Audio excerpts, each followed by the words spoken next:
Hi guys, welcome to the Big Condo Records YouTube channel.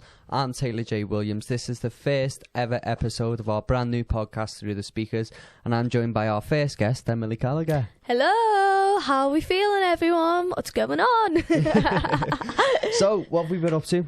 At the minute, I've just been working on getting my new single down. I've been working on the demo of it. I've been on a feature. I've been playing some gigs, doing some arty stuff, just, So you haven't stopped then? Yeah.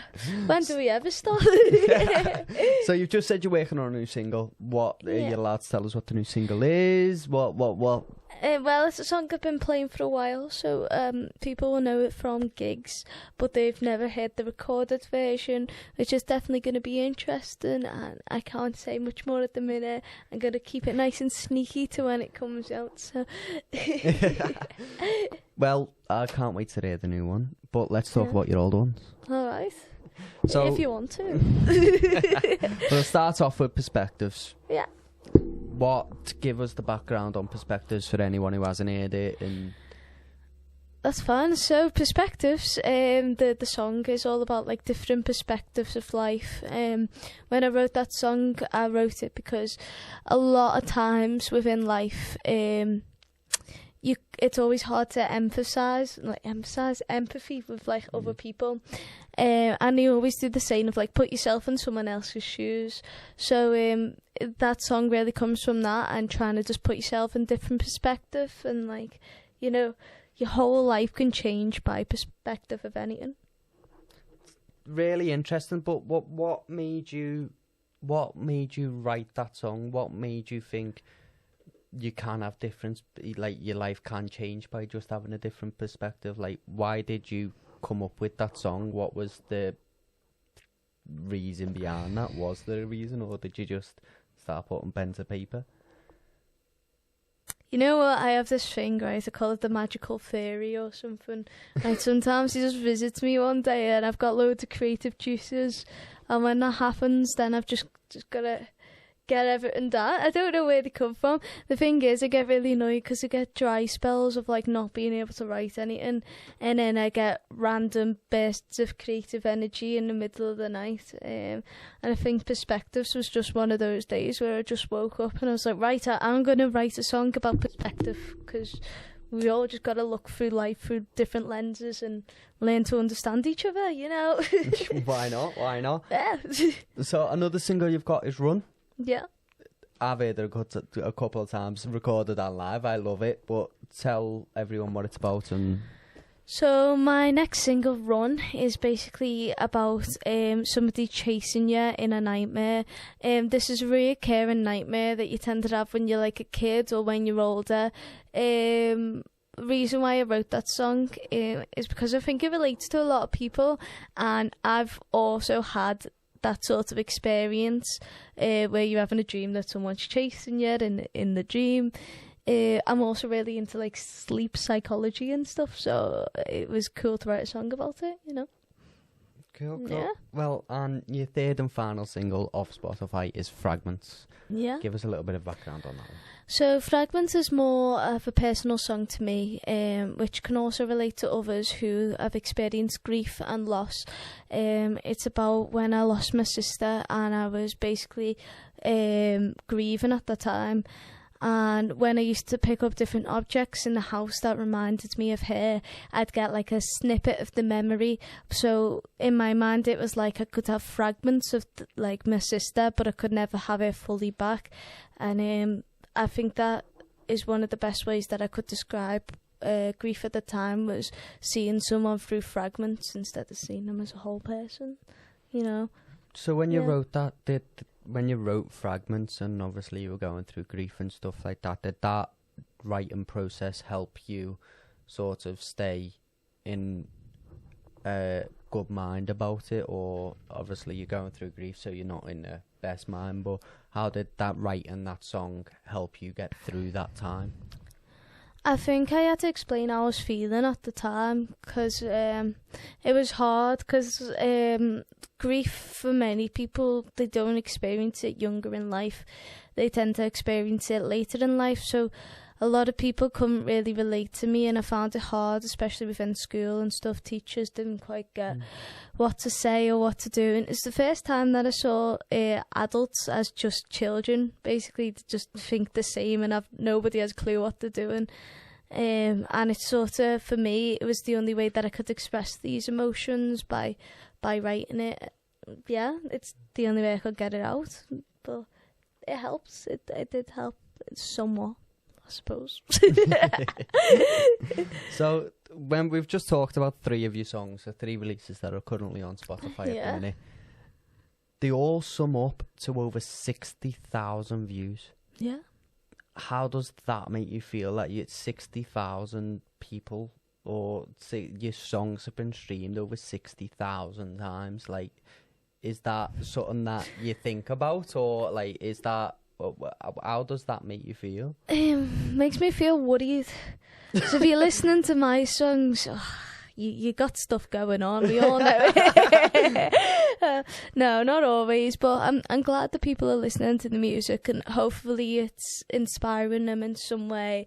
Hopefully it's helping them through their day, or if it's comforting them, making them dance.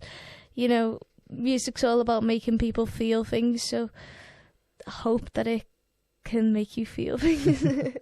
So you've just talked about Fragments and it being personal to you and stuff like that. That is your most streamed song on Spotify. Does that, like, is that a reflection on the song itself? Is that how, like, obviously you've just mentioned it's probably your most personal song to you, so... Yeah, I suppose when you sing that one, you sing it more close to the heartstrings, don't you? So, obviously, I think that because it's more relating to other people who don't know how to express what they're going through as well, they can have some form of comfort within that song, I hope. Yeah. Well, let's move on to a little bit of a happier note. We've not long done the Big Condo Weekend. How was that for you? How was that performing one of the first Big Condo Weekenders? Yeah, it was fun. I enjoyed it. I played with the band on the first night, and then I played solo the next night. It was really cool. It was really good. I liked the way it was run. Nice people. It was lovely to meet so many individuals, and I really like meeting new people. So it was cool to finally feel like it was not COVID anymore. Yeah. It finally felt like I could meet more people and interact, and it was cool. Yeah. So you've just talked about you played the first night with the band and then the second night solo. Mhm. What is the difference, like, feeling wise and energy wise, than playing solo to playing with a band? What do you prefer more? What do you enjoy more? Well, I do prefer playing with a band more, mainly just because I have the energy behind me, and it makes me feel empowered when I hear the bass going and when I hear the drums. It makes me feel like I can dance about a bit more, be a bit silly. I can move away from the mic as well if we're playing instruments, where when I'm doing it acoustic, I do enjoy it just as much, but it's more intimate for me when I'm playing it acoustic, because they're not looking at anybody else on the stage, they're staring right at you. So, you know, if you make that chord mistake, it's going to have that one guy in the front just going... Yeah. Yeah. So it's more pressure, I suppose. Yeah. So... You've just talked about playing with your band. The first time I properly seen you playing with a band was at the Art Club. How was that? I was playing at one of the most prestigious venues in Liverpool. I mean, yeah, the Art Club was cool. I played there a few times when I was younger. It was cool to headline it. I mean, I'd never done that before. Yeah.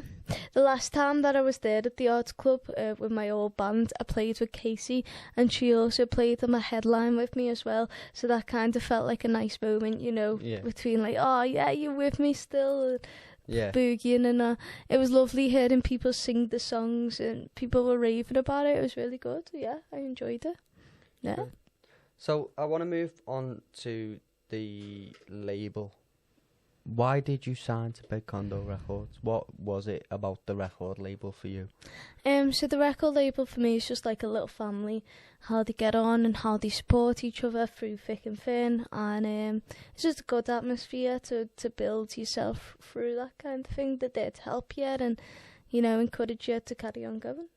Yeah. So did you have experiences with Big Condo Records before you signed and stuff like that? Yeah, I think it was about 15, 16 when I first started doing Refreshments, which was like kid friendly, and I was able to sort of just meet them all that way, and then keep using them as mentors until I got older enough to, be in the place myself, I suppose.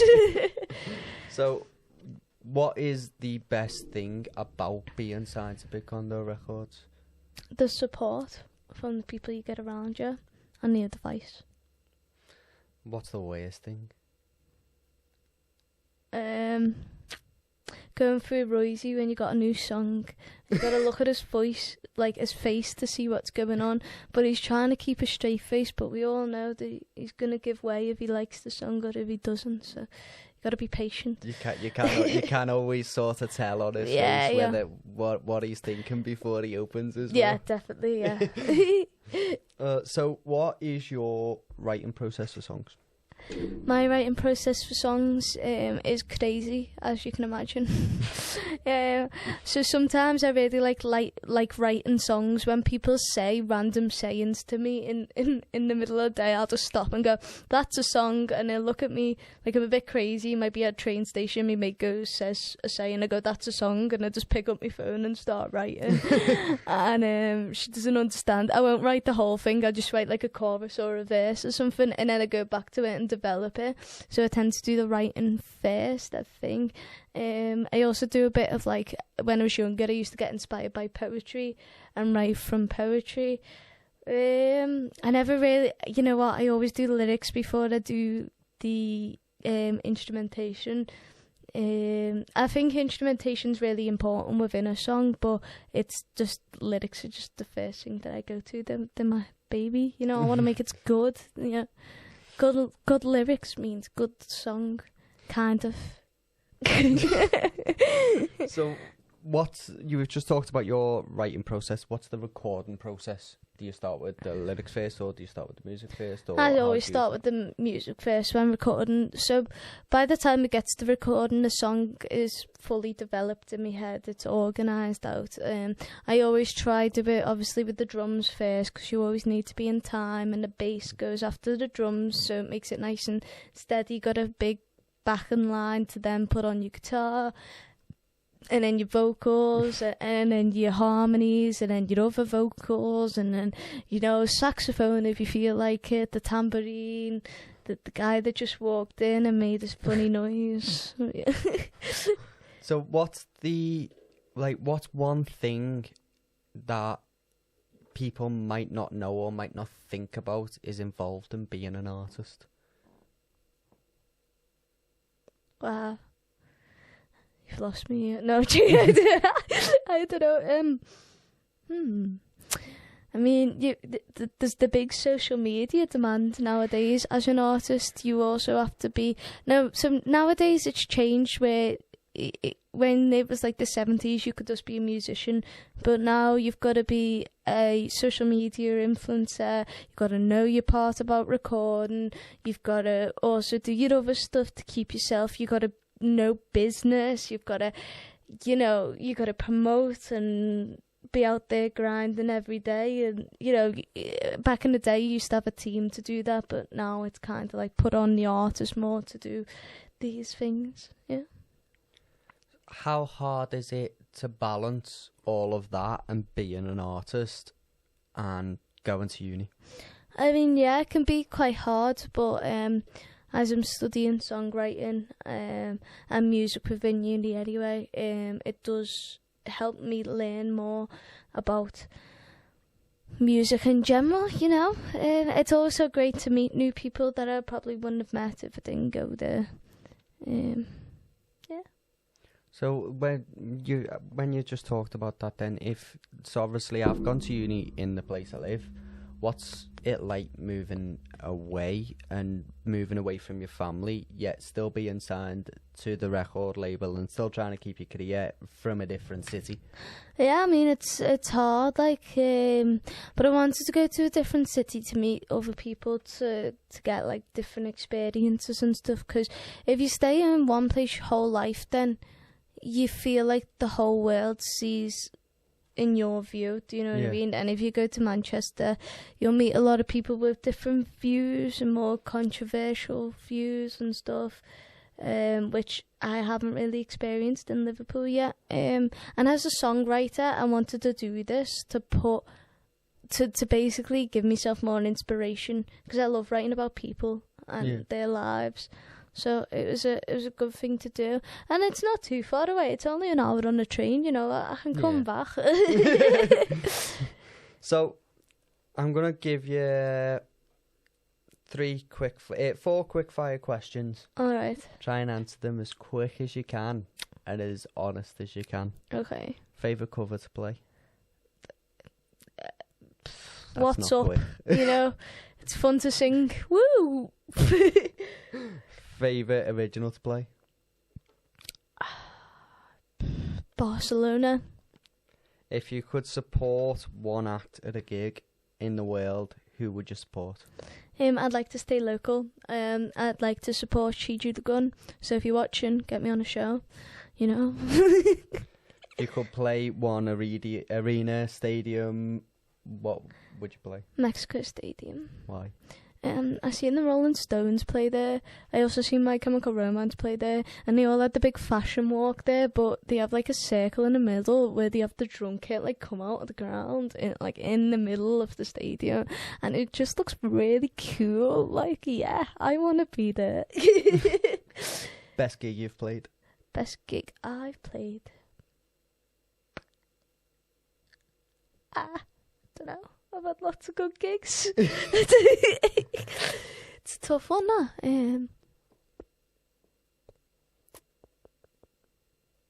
No. Don't know. Because, right, so I have actually played the Echo Arena before, right? Okay, but I wouldn't say that was my favourite gig. I'd actually say it's one of my least favourite, but it is one of the most successful because it's one of the big audiences that I've played to.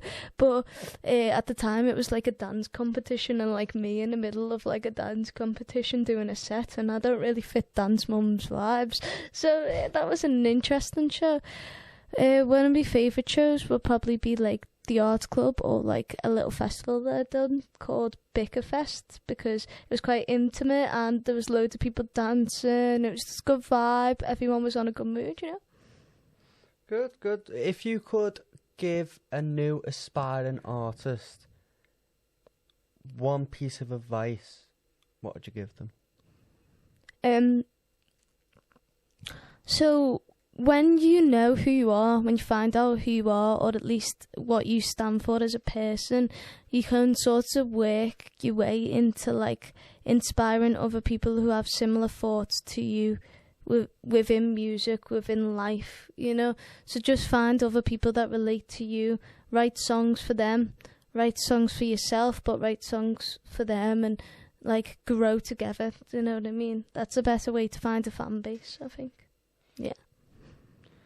If you could change one thing about from what you have to do to be an artist in today's day, what would it be? What do you... So if you could change one thing, so like you said, social media is a big part of it, and you don't particularly enjoy doing that, or I don't know, like going out and having to put out all your leaflets for your gigs. If you could change and not have to do one thing, what would it be? See, I do enjoy social media. I do enjoy creating content, and it is creative, but there is also the demon side of social media at the minute. Like, there's a lot of negative stuff as well.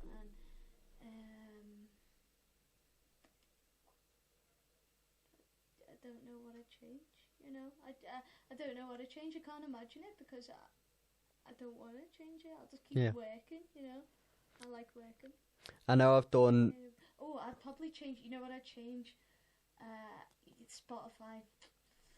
Yeah. Yeah. I just make it more fair for artists. Like, we're out here trying to write songs and people are just trying to rob the money, like. I'm not getting into this argument. This is not what this is for. That, you know, if you're listening to bring back vinyl. No. Well, unfortunately, This has come to an end. it has been a pleasure to have the first podcast with you as the guest. I have really enjoyed the conversation. Yeah. And I hope to have you back very, very soon. No worries, it's been lovely speaking to you. If you want to find me again, I'm Emily Callacher. You can find me on social media as Emily Callacher. It's a bit like Gallagher, but it's 2 C's instead of G's. So yeah, I'll see you soon. Thanks for having me, Taylor. You're welcome. And make sure you subscribe to the channel. Make sure you follow us on Instagram. It's Big Condo Records. Follow myself. It's taylorj.music. And I hope to see every single one of you soon for my next podcast. Cheers. Thanks. Bye.